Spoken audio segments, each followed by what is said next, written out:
"You have no vision, Jessica. That's your biggest flaw." That was the last thing my boss ever said to me, before he fired me in front of the entire leadership team. At that moment, I stood there frozen, humiliated, and furious.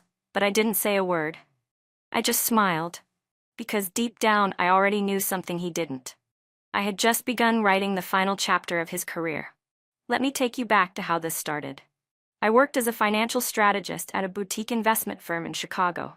My boss, Greg Whitman, was the CEO, a man who walked like he owned Wall Street but couldn't balance a company checkbook if his life depended on it. Everything about him screamed entitlement: the designer suits, the luxury car, the smug attitude, and most of all, the way he flaunted his master's and PhD in economics like it was some divine shield of competence. Except, he was an absolute idiot. He made reckless investments based on Twitter trends, signed off on million-dollar partnerships after one conversation, and threw tantrums in meetings if anyone dared to challenge him. The only reason the company hadn't imploded yet was because I blocked 90% of his terrible ideas before they reached the execution stage. But Greg didn't see that as protecting the company. He saw it as negativity. He began excluding me from meetings, talking behind my back, and encouraging the yes-men around him to question my attitude. I watched the culture shift from strategic to sycophantic. I was the only one in the room willing to say, "This isn't a smart move," while everyone else nodded like bobbleheads to every ridiculous plan he pitched. Still, I held on. I told myself I was doing the right thing, and the results spoke for themselves. We avoided a dozen financial disasters because I refused to play along. But when a CEO's ego is bruised, it's only a matter of time before the smartest person in the room becomes the biggest threat. And so, Greg made his move. He ambushed me during a leadership review, twisted my words, accused me of being toxic to company morale, and fired me on the spot. No prior warning, no severance, just humiliation. But as I packed up my desk, I glanced at the diploma on his office wall, the one that read PhD in Economics, class of 1987. And for the first time that day, I felt calm. Because something inside me whispered, there's no way he earned that. The Monday after I was fired, my nameplate was already gone from the door. Greg moved fast. The corporate email deactivated, Slack removed, my calendar erased, as if I'd never existed. But let me rewind a few weeks, because that's when things truly started to unravel. It began with what Greg called a visionary opportunity. He'd been approached by some crypto startup run by a 22-year-old genius in Silicon Valley. The idea? Convert a large portion of our client assets into a new token that, according to Greg, was going to revolutionize retirement investing. In other words, a Ponzi scheme in the making. He presented it during a strategy meeting with his usual bravado, PowerPoint slides filled with buzzwords like disruption, decentralization, and next-gen liquidity. Half the room clapped like seals. The other half glanced at me, silently begging me to speak up. So I did. I asked the hard questions about regulation, asset protection, risk modeling, long-term viability. I pointed out that the token didn't even have a white paper and that the so-called genius behind it had 0 financial licenses and a history of failed ventures. Greg didn't take it well. His jaw tightened. "You're thinking too small, Jessica," he said. "We're trying to lead the market, not play it safe." "I'm thinking about our clients' money," I replied, "and how fast they'll sue if we gamble it away on unregulated nonsense." That was the moment I saw something shift behind his eyes. A line had been crossed, and I'd crossed it. Over the next few days, things escalated fast. I was pulled from key meetings I'd always led. My weekly reports, once circulated to all executives, were now lost in inboxes. Greg started copying junior analysts on emails and praising their fresh perspectives while ignoring my input entirely. One morning, I walked into a team huddle only to find it had been moved without telling me. Then came the audit. HR requested a sudden review of my emails, claiming it was routine. IT followed up, asking for access to my work laptop for a security check. I knew exactly what was happening. Greg was looking for any excuse, any fabricated reason to make my exit look justified. I wasn't paranoid. I'd seen him do it before. 6 months ago, he'd fired a senior developer by accusing him of leaking proprietary code. The guy had done no such thing, But Greg needed someone to blame when a project tanked and a scapegoat kept the board off his back. I helped clean up that mess. Now I was the new scapegoat, and it was working. People stopped chatting with me in the kitchen. Lunch invites dried up. My ideas went ignored in meetings. Even my closest colleague, Tara, avoided eye contact. The unspoken message was clear. Jessica is on the way out. Don't go down with her. Still, I held on. For weeks I showed up early, left late, did my job with precision. I thought, maybe, just maybe, Greg would come to his senses. That he'd realize I wasn't the enemy. I was the only one trying to save the company from his reckless fantasies. But egos don't bend. They snap. The final blow came during a quarterly leadership review. Greg stood at the front of the boardroom, smiling as he announced a cultural realignment to promote positivity and forward thinking. Then he turned to me. And unfortunately, that means letting go of people whose mindset no longer aligns with the company's vision. He didn't say my name. He didn't have to. HR handed me a folder. The room went silent, and just like that, I was gone. No thank you. No farewell. Just a cold, corporate execution in the name of positivity. But the real twist? Greg thought he'd won. He thought he'd buried the one person who truly knew how incompetent he was. What he didn't know was that he'd just handed me a reason to dig. And soon I'd discover something that would bring down the very pedestal he stood on. The hours after I was fired felt like a slow, suffocating collapse. I sat in my car in the company parking lot for what must have been 45 minutes, staring blankly at the steering wheel. My phone buzzed with a few pitiful messages, mostly awkward condolences from people who hadn't spoken to me in weeks. A few said, "I'm so sorry, Jess. I didn't agree with how they handled it." But none dared to speak up while it mattered. I'd been erased. I went home that night and cried for hours, not just out of anger or humiliation, but out of pure exhaustion. 4 years of late nights, crisis management, fixing Greg's messes behind the scenes, gone in a flash. No warning. No explanation.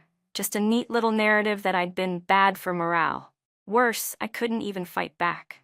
I considered hiring a lawyer, but the HR file they handed me was airtight. Greg had been building it for weeks, cherry-picked emails, performance concerns, notes from meetings twisted out of context. It was a paper trail crafted for one purpose, to bury me before I could pose a threat. And then came the worst part. He started smearing my name. I found out from a former colleague that Greg had been calling other firms, companies I had connections with, quietly warning them about me. He said I had become unstable, that I was obsessed with control, and refused to be a team player. One recruiter I knew well even stopped replying to my emails. That was when it hit me. Greg hadn't just fired me. He was trying to make sure I'd never work in this industry again. And for a moment, I almost believed he'd succeed. I spent the next 2 weeks applying for jobs, rewriting my resume, and pretending like I wasn't falling apart inside. My savings were limited. My rent was due in a month. I couldn't tell my parents. I didn't want them to see me as a failure. But everything changed with one overheard conversation. I went back to the office one last time to return a company access badge they'd somehow forgotten to collect. It was a Saturday. Quiet, just the security guy and a few people catching up on work. As I waited in the lobby for someone from HR, I heard 2 junior analysts walk past me, laughing. One of them said, "You think Greg actually earned that PhD? Please. He probably paid someone to write it." The other one chuckled. "Or stole it from someone else's thesis. I mean, you've talked to him, right? That man couldn't pass a high school econ quiz." They disappeared into the elevator, unaware that their casual mockery had just sparked a wildfire in my brain. I turned to the receptionist. "Actually, I forgot something at my old desk. Mind if I grab it?" She waved me through. I sat down at my former workstation, pulled up my phone, and typed Greg's full name into Google Scholar. Nothing useful. Then I tried the university he constantly bragged about, his precious Ivy League alma mater. Their online library didn't have archived theses from the 80s, but I wasn't done. That night, I called a friend of mine who'd done her PhD at the same school. She gave me the name of someone who worked in the university library's archives. The next morning, I drafted a polite email requesting access to Greg's old work, pretending I was a researcher studying economic policy shifts in the Reagan era. It took 2 days, but I got it. digital scans of both his master's thesis and his doctoral dissertation. I printed them, bound them, sat down at my kitchen table like a forensic investigator cracking open a cold case. I didn't even have to try that hard. Page 2 of his master's thesis had a paragraph that sounded off, too polished. I Googled a sentence and found it word for word in a textbook from 1974. No citation. It was like unearthing a long-buried secret that had been waiting for someone to ask the right question. Within an hour, I had 5 more examples, whole paragraphs copied and pasted, no attribution, no footnotes. Then I opened his PhD thesis. 20 minutes later, I found another 2. And in that moment, I stopped crying. I stopped feeling powerless, because Greg had made one fatal mistake. He thought firing me meant silencing me, but what he really did was give me a reason to look deeper. I didn't sleep that night. Not because I was anxious, quite the opposite. For the first time in weeks, I felt calm, focused, dangerous. I had spent so long trying to play fair, trying to be the voice of reason in a room full of delusions, but Greg had written his own rules. And now, so would I. By sunrise, I had compiled every plagiarized paragraph I'd found in Greg's theses, side by side with the original sources. Academic journals, economic textbooks, old dissertations. Most were from the 1960s and 70s, buried deep in library archives or long out of print editions. He hadn't even tried to paraphrase them. He had copied entire blocks of text, word for word, no citations. It was laughably brazen, and somehow it had worked for decades. The deeper I dug, the more I found. By the end of the second day, I had identified over 20 instances of plagiarism across both his master's and PhD work. I organized the evidence into a clean report, source on the left, Greg's copy on the right. I labeled each instance by page number, added publication details, and cited the academic misconduct policy of the university where he earned his degrees. It was airtight. But I wasn't going to send it as Jessica. I created a burner email account. No name, no signature. Just a clean message sent to the university's Office of Academic Integrity. Dear Committee, I recently came across multiple instances of apparent plagiarism in the graduate and doctoral theses of Greg Whitman, submitted in 1985 and 1987, respectively. As an alum of your institution, I felt obligated to bring this to your attention. Attached, you will find a full report with citations and source materials. I trust you'll handle this with the seriousness it deserves. I hit send. Then I waited. I didn't expect a reply, and I didn't get one, not for months. But the silence didn't matter. Because the email had landed, the evidence was too thorough to ignore, and I knew how these things worked, slow, bureaucratic, behind closed doors. But once they start digging, they don't stop. While the university was doing its job, I got back to doing mine, rebuilding. I started freelancing, picking up small consulting gigs, helping startups avoid the same idiotic mistakes Greg used to make. Word of mouth spread fast. A few former clients reached out privately, told me they always trusted my judgment. Honestly, one of them said, "You were the only reason I stayed with that firm as long as I did." It wasn't glamorous, but it was mine. Meanwhile, Greg had no idea. He was still attending conferences, posting motivational garbage on LinkedIn, giving speeches about financial ethics. I watched his videos sometimes, not out of spite, but out of curiosity. I wanted to see how long he could keep bluffing before the truth pulled the rug out from under him. He looked confident, smug, untouchable, but he had no idea that under his feet, the ground was already cracking. Then one day, nearly a year later, I got a message. It wasn't from the university, it was from a former colleague, Tara, the only one who'd ever truly been decent to me. "Hey, you're not gonna believe this. Greg just had a full-on meltdown in the office, something about his degrees being revoked. Do you know anything about this?" I stared at the screen for a long time. Then I smiled.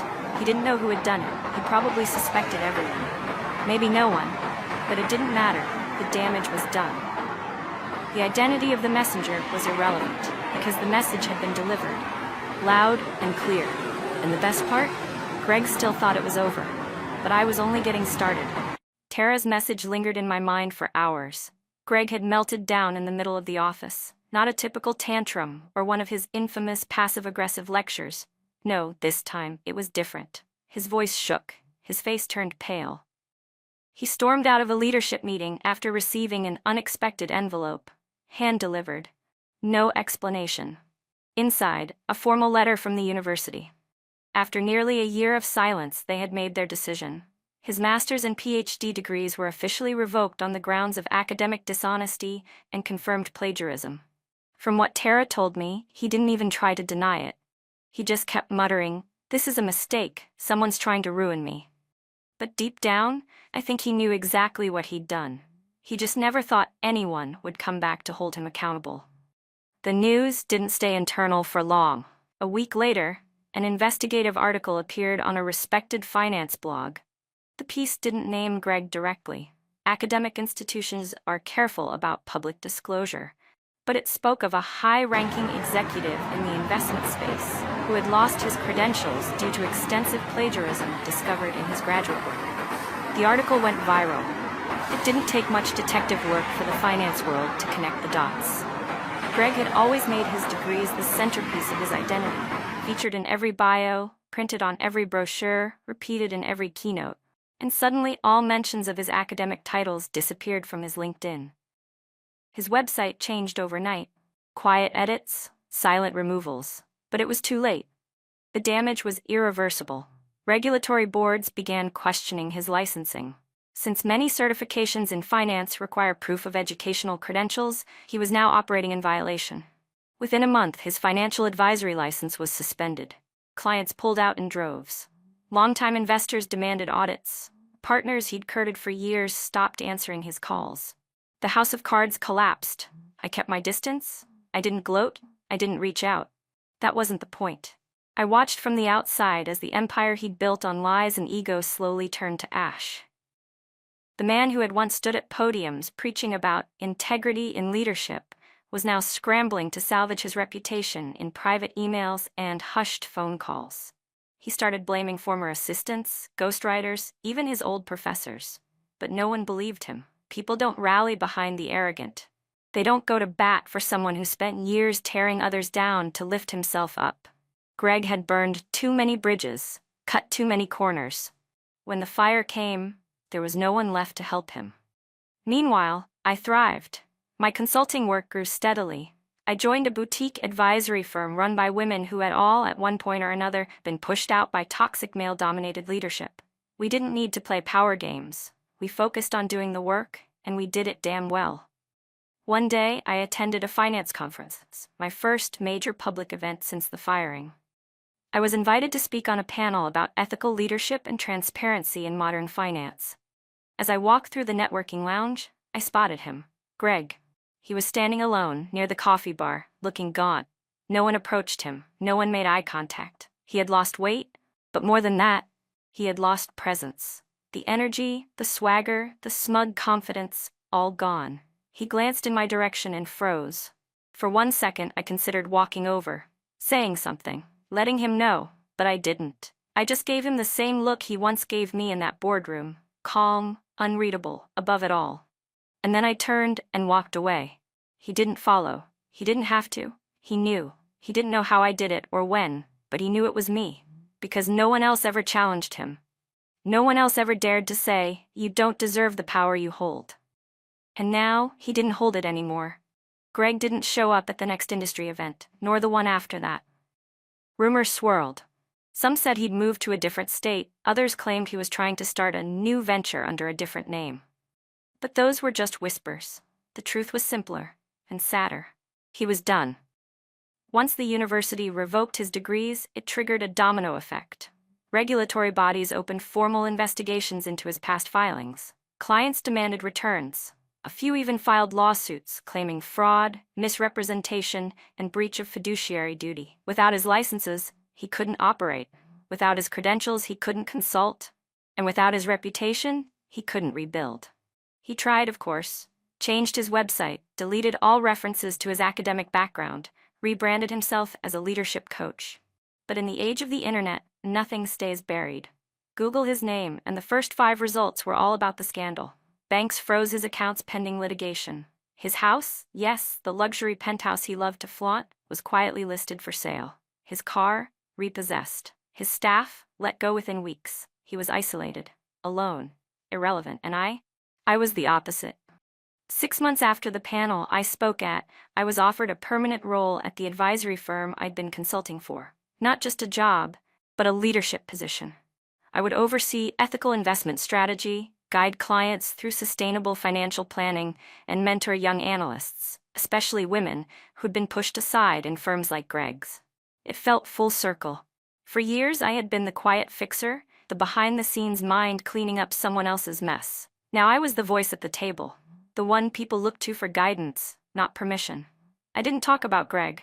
Not in interviews, not in networking events, not even with my new team. But word traveled, quietly. People in the industry connected the dots. Some even approached me privately to say, "I heard what happened, and honestly, thank you."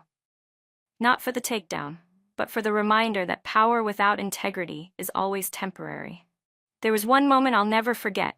I was walking through the office one evening, late, after most people had left. The hallway lights dimmed automatically as I passed. I glanced at the glass walls of the boardroom, where my team had just wrapped a strategy session. And I saw my own reflection. Confident, calm, in control. For the first time in years, I didn't feel like I was surviving, I was leading. Greg had once said my biggest flaw was that I lacked vision. But I did have vision. He just wasn't in it. About a year after Greg vanished from the industry, I received an email that made me pause. It came from a university address I didn't recognize. Not the office that had investigated Greg, but from a doctoral candidate in the economics department. Her name was Alina. She was writing a dissertation on academic ethics in finance and had stumbled across the article that hinted at Greg's downfall. She didn't know it was me.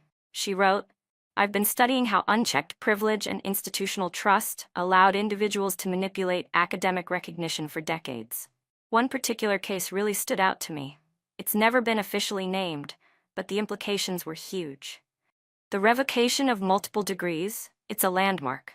That one anonymous whistleblower probably did more for academic reform than they realize. Whoever they are, I hope they know they made a difference."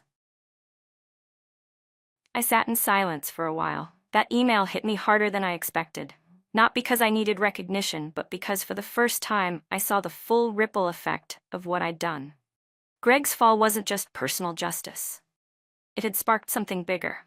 According to Alina, the university had since adopted a new policy: mandatory plagiarism audits for all archived theses before conferring honorary titles or referencing alumni in public campaigns. They were retroactively scanning hundreds of works. Other universities had taken note. A quiet movement was beginning, all because of one report.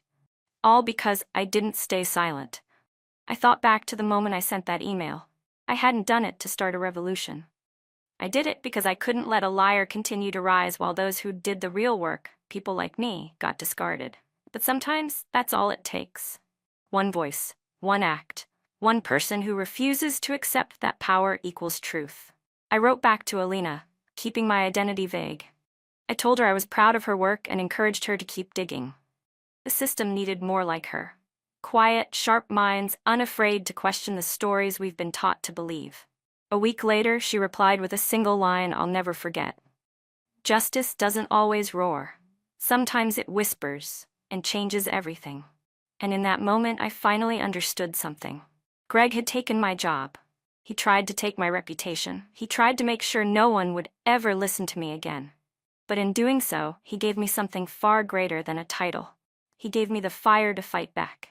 And in the end, the legacy he tried to build on, lies collapsed, while mine quietly took root. In every reform, in every whisper, in every woman who stands up now and says, "No, that's not okay."